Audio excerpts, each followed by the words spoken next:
Hello dear students, मैं SR राजन education वाव पे मैं आपका स्वागत करता हूं। डियर स्टूडेंट्स, आज की क्लास में हम लोग बायोलॉजी के कंप्लीट सिलेबस, उसके पैटर्न, कितने चैप्टर होते हैं और साथ ही कौन सा चैप्टर का ज़्यादा वेटेज आपके एग्जामिनेशन में होता है, वो सब की चर्चा आज क्लासरूम में करेंगे। तो बच्चे, क्लास 12th में जो बायोलॉजी होता है ना, उसमें 16 चैप्टर्स हैं, 16 चैप्टर, और 16 चैप्टर से 70 मार्क्स के क्वेश्चंस पूछे जाते हैं, जिसकी प्रिपरेशन आपको कैसे करनी है उसकी एक कंप्लीट स्ट्रेटजी मैं आपके सामने रखूंगा, जिससे आपका तैयारी एक नेक्स्ट लेवल पे पहुंच जाएगा। तो चलिए, अगर मैं बात करता हूं क्लास 12th के बायोलॉजी की, तो क्लास 12th के बायोलॉजी में जो ये 16 चैप्टर हैं, सबसे पहले वो 16 चैप्टर को हम लोग देखेंगे। तो सबसे पहला अगर मैं चैप्टर की मैं बात करूं, ठीक है, तो वो है आपका जीवों में जनन। हालांकि आपको अगर देखा जाए तो ये जो भी बायोलॉजी में जो भी चैप्टर्स होते हैं ना, वो चैप्टर को ना यूनिट वाइज कैटेगराइज किया गया है। यूनिट वाइज कहने का मतलब आपके बायोलॉजी में ना 5 यूनिट बनाया गया है, ठीक है। यूनिट फर्स्ट, यूनिट सेकेंड और यूनिट थर्ड और यूनिट 4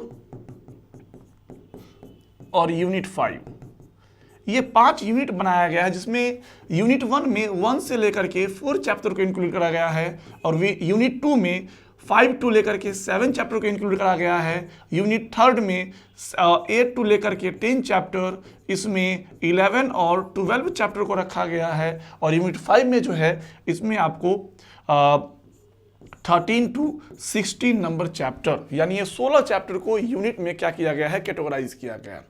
हालांकि मैं एक रफ देखता हूं, ये सारे यूनिट तो आपको मैं समझा ही दिया कितना यूनिट है, और ये टोटल यूनिट मिला करके 70 मार्क्स के क्वेश्चंस पूछे जाते हैं। तो हम लोग क्या करेंगे, एक एक चैप्टर को जानेंगे और उस चैप्टर में क्या क्या पढ़ना होता है उसके बारे में जानेंगे। ओके, तो चलो स्टार्ट करते हैं। सबसे पहला जो हम लोग का चैप्टर है वो है जीवों में जनन, रिप्रोडक्शन इन ऑर्गेनिज्म, ठीक है। जो भी जीव हैं वो किस तरह से प्रजनन करते हैं उसके बारे में जानना है। और प्रजनन के यहाँ पे मुख्यतः 2 मेथड जो होते हैं। सबसे पहला जो होता है आपका अलैंगिक जनन, जिसको हम लोग बोलते हैं इंग्लिश में एसेक्सुअल रिप्रोडक्शन, एसेक्सुअल रिप्रोडक्शन बोलते हैं, उसको हम लोग पढ़ेंगे। और साथ ही, ठीक है, और दूसरा जो है लैंगिक प्रजनन, जिसको हम लोग सेक्सुअल रिप्रोडक्शन कहते हैं, उस सेक्सुअल रिप्रोडक्शन को हम लोग क्या करेंगे, यहाँ पर डील करेंगे। ये दोनों को जैसे पढ़ें, क्योंकि यहाँ पे ना, क्योंकि ये चैप्टर आपका लिंक करता है आने वाले अगले 3 चैप्टर से। तो ये यहाँ पे एक बेसिक दिया गया है जिसको जानना बहुत जरूरी है। हर एक जीवों में, चाहे जंतु हो, चाहे पादप हो, छोटे से छोटे जीव हो, उसमें किस प्रकार से जो है ये प्रजनन देखने को मिलता है। और आप भी जानते हैं, बिना प्रजनन के यहाँ पे जीव का अस्तित्व तो संभव नहीं है, इसीलिए प्रजनन को यहाँ पे देखना है। और इसके बाद जैसे ही हम लोग चैप्टर 2 में आते हैं, ठीक है, चैप्टर 2 में जैसे ही हम लोग आएंगे तो चैप्टर 2 में हम लोग को मिलता है पुष्पी पादपों में लैंगिक प्रजनन, sexual reproduction in flowering plant, यानी जो किस प्रकार से वैसे पौधे जिसमें फूल उगते हैं ना, उस पौधे में किस प्रकार से प्रजनन होती है उसके बारे में हम लोग जानेंगे। जिसमें सबसे पहला, इसमें ना ये 5 टॉपिक को हमको अकॉर्डिंग टू द एनसीईआरटी पढ़ना होता है। जैसे पहला होता है पुष्प के बारे में, फूल के बारे में, ये फूल है क्या, ये किस तरह से हमारे लिए उपयोगी होता है। लेकिन जैसे देखते हैं ना, आज के टाइम में मनुष्य जो है, हालांकि फूल तो बना हुआ है पौधे में प्रजनन के लिए, लेकिन देखिएगा यहाँ मनुष्य तो अपनी आवश्यकताओं की पूर्ति के लिए उसका कभी गर्दन में माला बना के पहनता है, तो कभी भगवान को चढ़ाता है, ठीक है ना। तो इस तरह से है। तो लेकिन हालांकि उसका यूज जो है ना, प्रजनन अंग होता है वो, उसके बारे में यहाँ पर जानेंगे। और साथ ही जो लैंगिक प्रजनन का एक विशेष जो घटना होता है निषेचन, उसके बारे में, वो निषेचन के पहले क्या होता है, फिर जो इसमें डबल फर्टिलाइजेशन 2 बार निषेचन होता है, जो एक यूनिक फीचर होता है एक पुष्पीय पादपों के लिए, वो यहाँ पर जानेंगे। और निषेचन के बाद जो भी निषेचन पश्च मतलब बाद में जो फूल से जो फल बनता है, बीज बनता है, वो कैसे बनता है वो जानेंगे। और साथ ही असेक्सुअल रिप्रोडक्शन के जो अदर कुछ मेथड होते हैं, जैसे कि असंग जनन होता है, बहुभ्रूणता होता है, ये दोनों टॉपिक को भी हम लोग जानेंगे। तो चैप्टर 2 में हमें इतना चीजें पढ़नी है। उसके बाद हम आते हैं चैप्टर 3 में, ये भी रिप्रोडक्शन से ही रिलेट करता है, और इसमें हम लोग जानेंगे, ठीक किसके बारे में जानेंगे, तो ह्यूमन रिप्रोडक्शन के बारे में।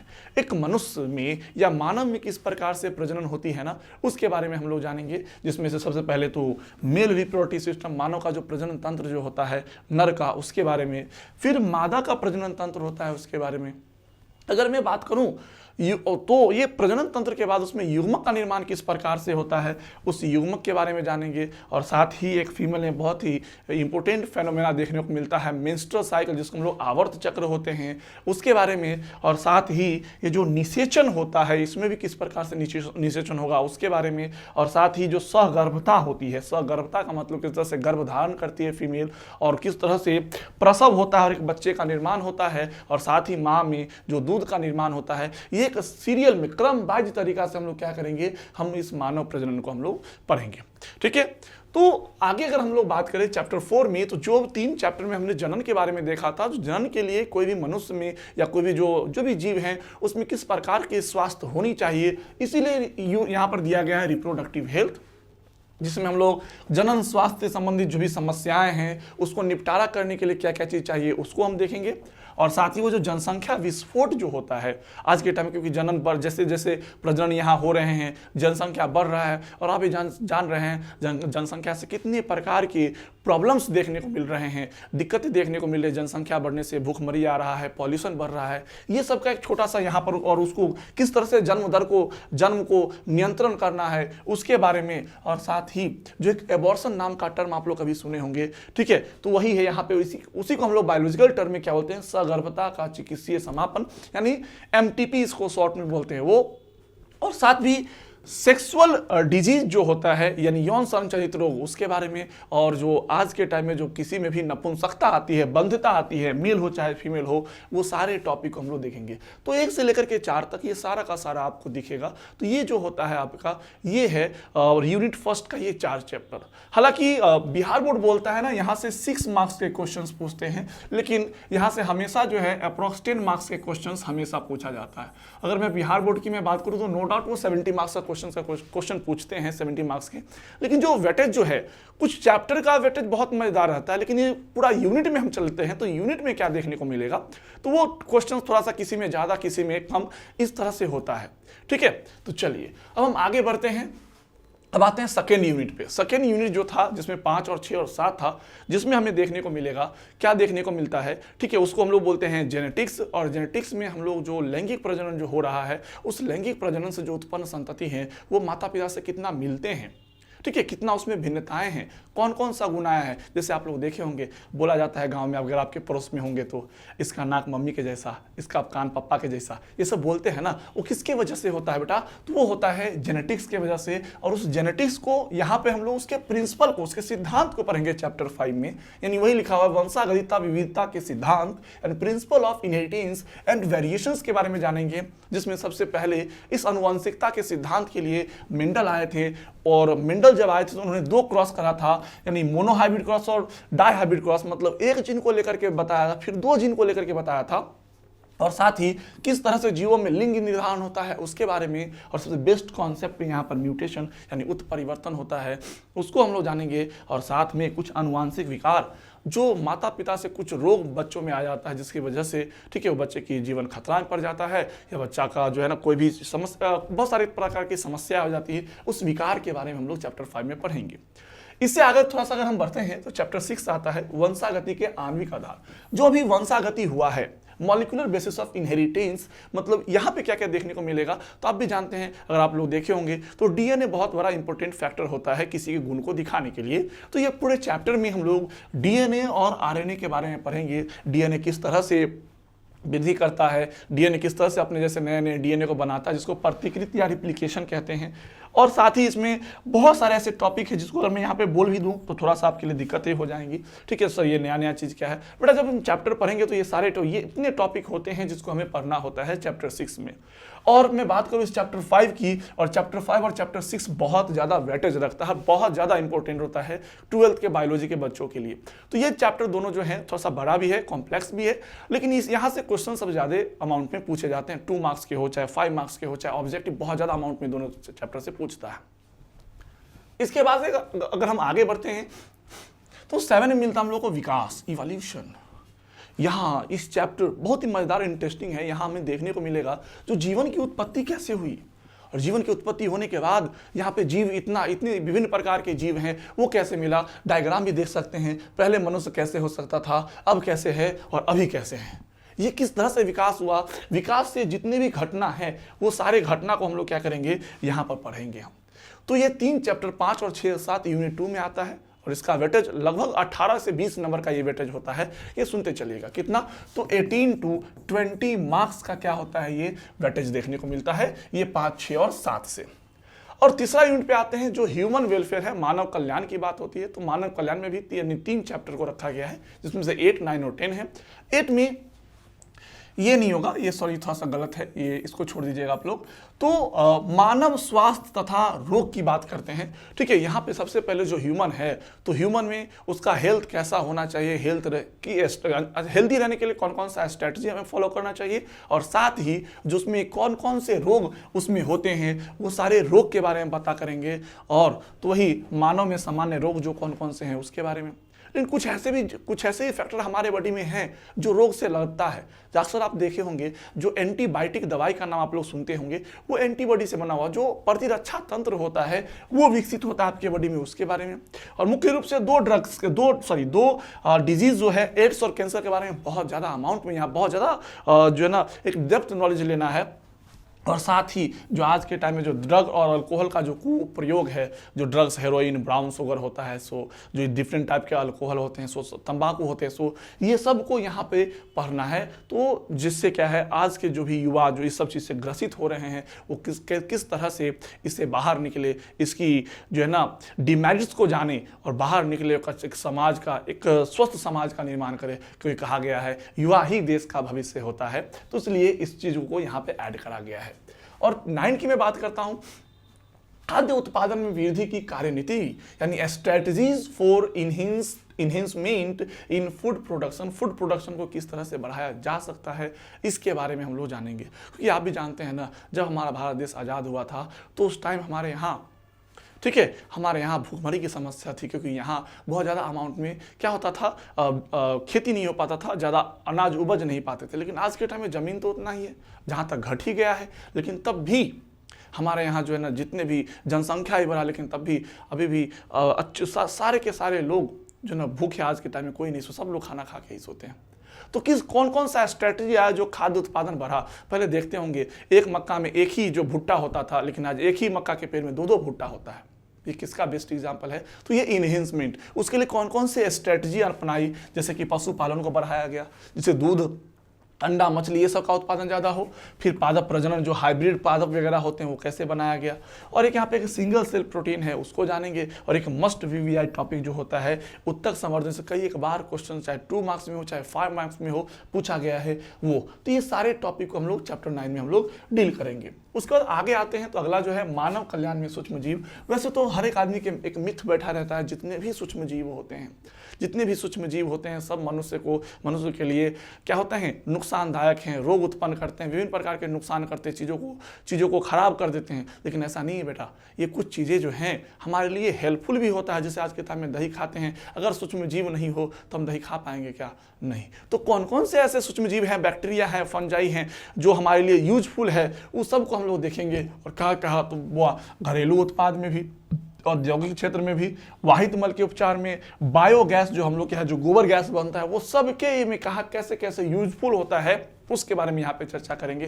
तो ये तीनों के तीनों हो जाते हैं अब यूनिट 3 में 8, 9, 10। इसका वेटेज एवरेज जो है, ठीक है, 10 से 12 नंबर के बीच में होता है। देखो बेटा, मैं आपको डार्क में नहीं रखना चाहता हूँ, क्योंकि ध्यान रखना सबका नंबर तो मैं बोल दूंगा, लेकिन उतना नंबर से क्वेश्चंस नहीं पूछते हैं। क्यों? क्योंकि होता क्या है, बिहार बोर्ड का थोड़ा सा अल्टरनेटिव फॉर्म चलता है, कभी इधर से ज़्यादा, कभी उधर से ज़्यादा, कभी फिक्स नहीं रहा है जो इतना नंबर से क्वेश्चन पूछना ही है। इसलिए मैं आपको ये बता रहा हूँ, हर एक जगह पे आपको अलग अलग नंबर मिल जाएंगे, लेकिन मैं कहूँगा आपको नंबर पे नहीं, आपको चैप्टर पे कमांड करना है, क्योंकि जहाँ पे जो टॉपिक इंपॉर्टेंट है वहाँ से क्वेश्चंस पूछे जाते हैं।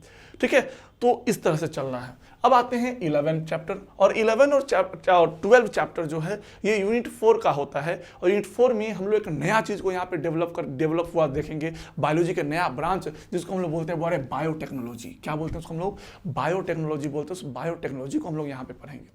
और ये हमारे लिए बिल्कुल नया होगा किस तरह से आज के टाइम में विभिन्न प्रकार के इंजेक्शन जो आज के टाइम में कोविड वायरस आया था, ठीक है, तो कोविड-19 वायरस जो आया था उसका किस तरह से इंजेक्शन बना, वैक्सीन बना, वो सब चीज़ किस तरह से बनता है, वो सब के बारे में हम लोग यहाँ पढ़ेंगे।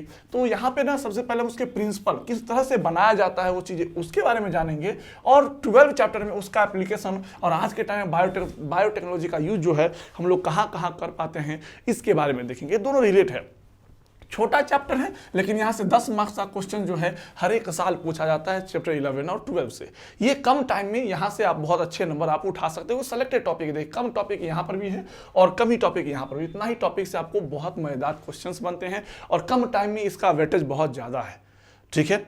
तो अब आते हैं लास्ट यूनिट पे। वो लास्ट यूनिट जो है आपका जीव और समष्टि, जिसमें से जो यहाँ ना इकोलॉजी के बारे में पढ़ना होता है, अपने वातावरण के बारे में पढ़ना होता है। इसमें 4 चैप्टर है यूनिट 5 में, जिसमें पहला जो है 13 है, जिसमें ऑर्गेनिज्म एंड पॉपुलेशन के बारे में और जीव, जो भी जीव यहाँ रह रहे हैं और उसका कौन सा पर्यावरण होता है उसके बारे में जानेंगे। और साथ ही हम यहाँ पे पॉपुलेशन के बारे में, समष्टिया का मतलब पॉपुलेशन होता है, उस पॉपुलेशन के बारे में जानेंगे जो पॉपुलेशन किस तरह से एक्ट करता है और पॉपुलेशन के रहने से क्या फायदे हैं, बढ़ने का क्या है, ये हर एक चीज़ पॉपुलेशन के एकदम माइन्यूटली हम लोग यहाँ पे क्या करेंगे, डिस्कस करेंगे।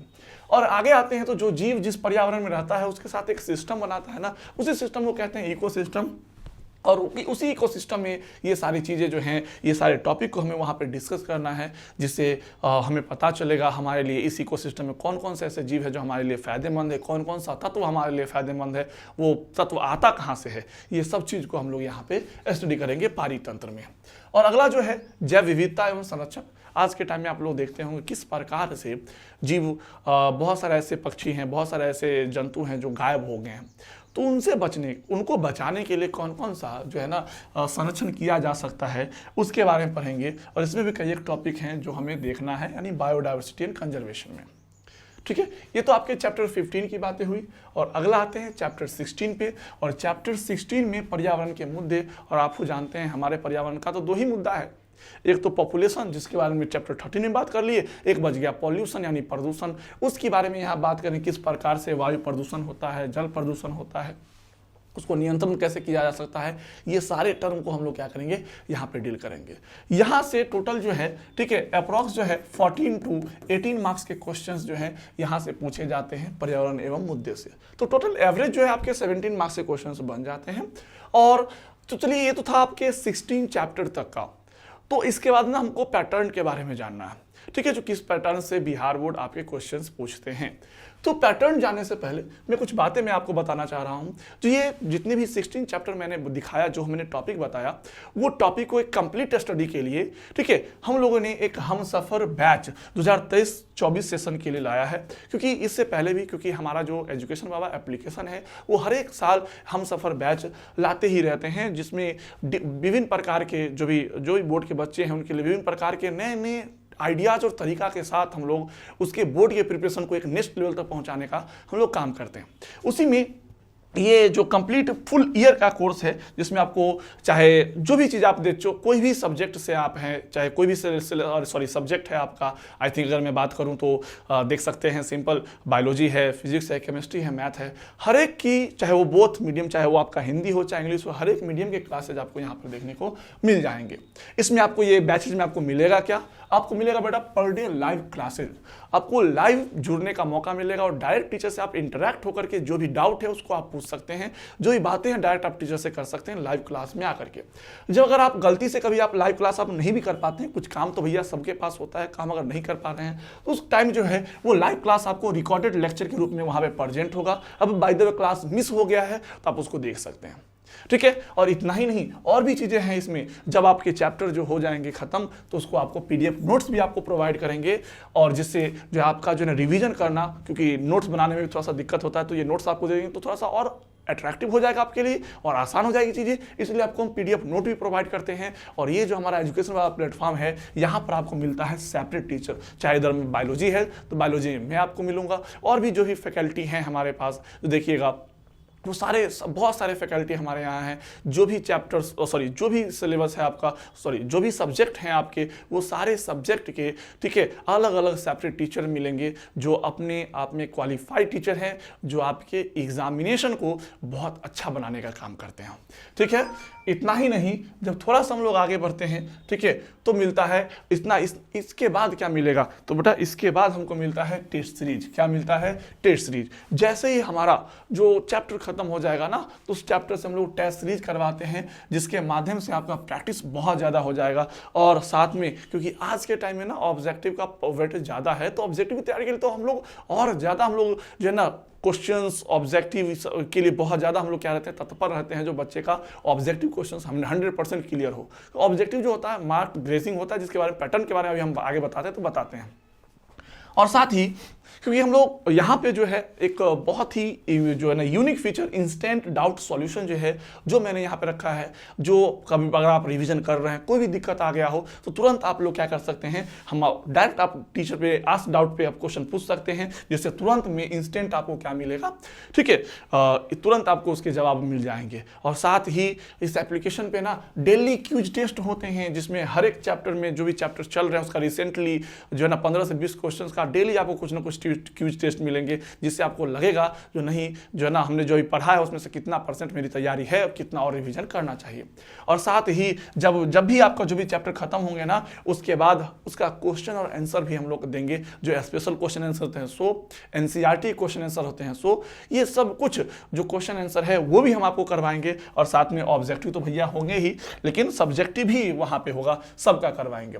और साथ ही इतना होने के बावजूद जो क्योंकि बच्चे को लगता है जो मेरा तैयारी कैसा हुआ है, तो उसके लिए जो PYQ क्वेश्चंस हैं, प्रीवियस ईयर क्वेश्चंस होते हैं, उसको भी हम लोग करवाते हैं, जिससे कि पता चले जो हमने जो पढ़ाया है उससे आपके पिछले वाले एग्जामिनेशन में क्वेश्चन सॉल्व हो रहे हैं कि नहीं, तो वो PYQ करवाएंगे। और साथ ही लास्ट में जब आप यहाँ से जाने लगोगे, विदाई लेते रहोगे, तो हमारी तरफ से छोटा सा दक्षिणा जो गेस्ट क्वेश्चन होंगे सो आपको देंगे। और हमेशा ध्यान रखना बेटा, जो हमने जो अभी तक जो क्वेश्चन मैंने जो भी हमारे यहाँ के फैकल्टी जिन्होंने दिया है क्वेश्चन, 70 to 90% चांसेस मिलती है। इस बार के भी जो गेस्ट क्वेश्चंस दिया गया था, देखिएगा उसके भी क्लासेस जो है ना इस चैनल पे होगा, वहां से देख करके आपको कंफर्म हो जाएगा जो नहीं जो बोला जा रहा है वो एकदम 100% सही बोला जा रहा है। ये सारी बातें जो है आपको मिलेगी। यानी सिंपल अगर मैं इस सबको शॉर्ट में बोलूं तो आपको मैं 5 स्टेप में मैं आप लोगों को क्या करवाऊंगा, तैयारी करवाऊंगा। सबसे पहले मैं आपको टॉपिक बाय टॉपिक और लाइन बाय लाइन जो एनसीईआरटी का होता है, ठीक है, क्योंकि एनसीईआरटी मस्ट होता है ना, क्योंकि क्वेश्चन सभी वहीं से ज्यादा बनते हैं, तो वो हम आपको हर एक चैप्टर का मैं टॉपिक बाय टॉपिक में पढ़ाऊंगा। और साथ ही उसके बाद उस चैप्टर के क्वेश्चन आंसर करवाऊंगा। और साथ ही थर्ड स्टेप में आपको नोट्स दूंगा। और उस नोट्स देने के बाद जब आप लोग रिविजन कर लेंगे तो मैं आपका टेस्ट भी लूंगा। और उसके बाद मैं लास्ट में एक डाउट क्लास में आप लोग के लगाऊंगा, जिसमें जो भी इस चैप्टर से जो भी रिलेटेड डाउट हैं वो हमसे पूछ करके चैप्टर को 100% जो है ना क्लियर कर देना है। ये 5 स्टेप में हम लोग जो क्या करवाते हैं, तैयारी करवाते हैं। अगर इसके बारे में ज़्यादा अगर आप लोग को जानकारी अगर लेना होगा तो आप इस नंबर जो यहाँ फ्लैश है आप लोग स्क्रीनशॉट ले सकते हैं। इस नंबर पर तुरंत जाइए और कॉल करके पता करिए। सब कुछ बातें आपको यहीं पे समझ में, और भी जो भी बातें हैं जो दिक्कतें हैं वो सब आपकी कंफर्म हो जाएंगी। तो एक बार जरूर आप लोग क्या करना, इस नंबर पे कॉल या व्हाट्सएप जरूर करना और जरूर एक बार बात करना। और जो भी छोटी मोटी बातें जो होती हैं वो सारी चीज़ें आपको यहाँ पे क्लियर हो जाएगी। इसके बाद हमें आज बात करनी है पैटर्न की, जो बिहार बोर्ड आपसे क्वेश्चन कैसे पूछेंगे। तो बिहार बोर्ड जो क्वेश्चन पूछता है ना बेटा, वो क्वेश्चन 2 पार्ट में पूछता है। एक पूछता है आपसे जनरली जो है 100 मार्क्स का जो बायोलॉजी होता है ना, उस 100 मार्क्स में पहला जो होता है थ्योरी होता है। थ्योरी में क्वेश्चंस जो होते हैं वो थ्योरी होता है, दूसरा होता है प्रैक्टिकल क्वेश्चंस होते हैं, ठीक है। और प्रैक्टिकल की मैं बात करूं तो प्रैक्टिकल में बेटा इसमें ना आपको 30 मार्क्स का क्वेश्चन पूछा जाता है, ठीक है, जिसकी हम लोग प्रिपरेशन नहीं करवाते रीजनेबल। क्यों? क्योंकि ये जो है आपको 30 मार्क्स का जो है ये आपको देखने को मिलेगा कहाँ पे, तो ये देखने को मिलता है कॉलेज में, वहाँ जाइएगा तो कॉलेज के थ्रू ये 30 मार्क्स मिलता है। बट क्या थ्योरी, तो थ्योरी में आपको मिलेंगे 70 मार्क्स। कितने मिलते हैं? 70 मार्क्स। और ये 70 मार्क्स में जो आपका क्वेश्चंस पूछा जाता है ना, वो क्वेश्चंस पूछे जाते हैं 2 तरीके से। कितने तरीके से? 2 तरीके से। एक क्वेश्चन जो है, ये 2 पैटर्न में क्वेश्चंस पूछे जाते हैं, क्योंकि इसमें ना आपको देखिएगा 70 मार्क्स में जो क्वेश्चंस जो होते हैं वो देखिएगा तो मिलेगा आपको सब्जेक्टिव के फॉर्म में, और साथ ही मिलेगा आपको ऑब्जेक्टिव के फॉर्म में। अगर मैं बात करूं सब्जेक्टिव में, तो सब्जेक्टिव में आपको जो है 35 मार्क्स के क्वेश्चंस पूछे जाते हैं, 35 मार्क्स के क्वेश्चन पूछे जाते हैं। और उस 35 मार्क्स में जो कैसे होता है, तो 10 क्वेश्चंस जो होंगे वो आपके 2 मार्क्स के होंगे, ठीक है, और आपके 3 क्वेश्चंस जो होंगे वो आपके 5 मार्क्स के होंगे। लेकिन बिहार बोर्ड कुछ क्वेश्चंस जो है ना एक्स्ट्रा देता है बनाने के लिए, जैसे कि अभी दुगुना क्वेश्चन का प्रचलन चल रहा है, तो 10 क्वेश्चन जो होता है 2 मार्क्स के, वो 20 क्वेश्चंस देते हैं, और 5 मार्क्स का जो 3 क्वेश्चन की जगह पे वो 5 क्वेश्चन देता है, 5 में से आपको 3 सेलेक्ट करके बनाना होता है। ये आपके सब्जेक्टिव के। और ऑब्जेक्टिव भी 35 मार्क्स का क्वेश्चन होता है, पोर्शन भी कितना होता है, 35 मार्क्स का होता है, जिसमें आपको 35 ऑब्जेक्टिव बनाना होता है। कितना होता है, 35 ऑब्जेक्टिव बनाना होता है। लेकिन अभी जो रिसेंटली 2 साल से क्या है, 70 ऑब्जेक्टिव क्वेश्चंस पूछे जाते हैं, जिसमें से 35 बनाना होता है। तो इस तरह से पैटर्न आप देखिएगा, तो टोटल आपको यहाँ पे 70 मार्क्स में जो सब्जेक्टिव और ऑब्जेक्टिव दोनों, ऑब्जेक्टिव का किस लेवल का प्रिपरेशन होता है और सब्जेक्टिव किस तरह से आपके क्वेश्चन आंसर किस तरह से लिखना है। क्योंकि आज के टाइम में अगर आप लोग के पास एक छोटा सा एक्सपीरियंस 10th का जरूर होगा, तो वहाँ आपने देखा होगा, तो आपने देखा होगा सर मैंने तो ये सारा क्वेश्चन बनाया था लेकिन नंबर कम दिया। तो बेटा नंबर कम देने का सीधा मतलब ये होता है, जो आपके लिखने की थोड़ा सा शैली जो है, राइटिंग स्किल जो है, स्टाइल जो है, वो थोड़ा सा चेंज करना पड़ेगा। तो वो भी मैं आपको बताऊंगा किस तरह से सब्जेक्टिव में 35 मार्क्स लाना है, और ऑब्जेक्टिव में किस तरह से 35 में 35 ऑब्जेक्टिव सही करना है। इसके लिए ये सारी चीज़ों को हम लोग यहाँ पे आपको सिखाएंगे, ठीक है।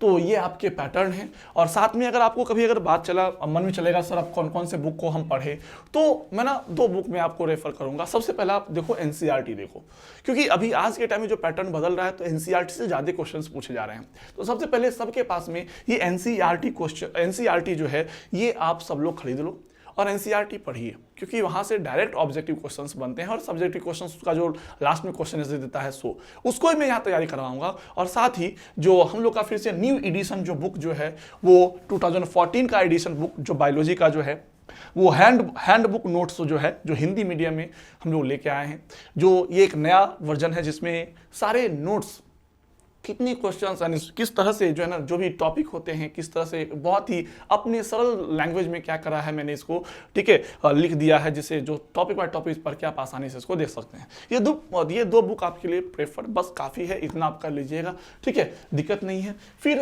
इतना ही, और आगे हम लोग जो है ना, फिर मिलते हैं नेक्स्ट क्लास में, तो हम आगे बात करेंगे। आज के लिए इतना ही। आप लोग को वीडियो अगर अच्छा लगा है तो वीडियो को, ठीक है, लाइक कर दीजिए, और साथ ही ये आपके लिए इन्फॉर्मेटिव है, औरों के लिए इन्फॉर्मेटिव हो सकता है, तो इस वीडियो को शेयर कर दीजिएगा। और साथ ही जो भी बच्चे नए हैं वो लोग इस चैनल को सब्सक्राइब कर दीजिएगा, क्योंकि यहाँ हमेशा आपको एक इन्फॉर्मेटिव वीडियो और आपके बोर्ड से लेकर के जितने भी बातें होती है सब यहाँ बताई जाती है। और कोई भी डाउट है ये सारी चीज़ों में से, या बुक से रिलेटेड या सिलेबस से रिलेटेड या क्वेश्चन से लेकर के, तो मैं ना क्या करना है आपको, ठीक है, आपको क्या करना है, आप नीचे कमेंट करके आराम से आप पूछ सकते हैं जो भी डाउट है उसके बारे में। आज के लिए इतना ही, थैंक यू। फिर मिलेंगे हम लोग नेक्स्ट क्लास में। सभी लोगों को बाय।